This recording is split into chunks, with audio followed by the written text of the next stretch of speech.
ایک غلام کا بادشاہ بننے کا واقعہ۔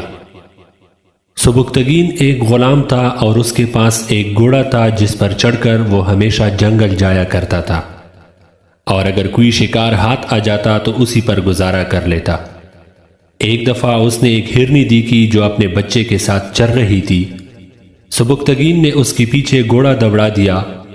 ہرنی تو نہ پکڑی جا سکی مگر اس کا بچہ جو ماں کے ساتھ بھاگ نہ سکا ہاتھ آ گیا۔ سبکتگین نے اسے باندھ کر زین کے آگے رکھ لیا اور شہر کی جانب چل پڑا۔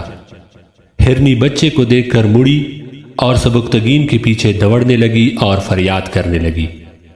اسے اس کی حالت پر رحم آیا اور بچے کو کھول کر چھوڑ دیا۔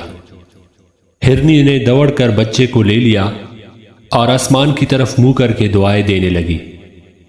بے زبانوں کی زبانیں جاننے والے خدا تعالی کو سبکتگین کا یہ رحم دلانہ کام پسند آ گیا۔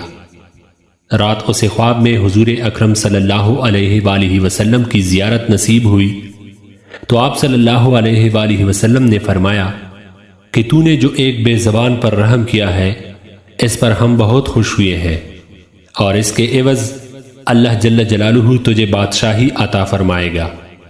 اور یاد رکھنا کہ جس طرح تو نے اس جانور پر رحم کیا ہے اسی طرح اپنی رعیت پر بھی نظر کرم کیا کرنا، اور ظلم و ستم کبھی نہ کرنا۔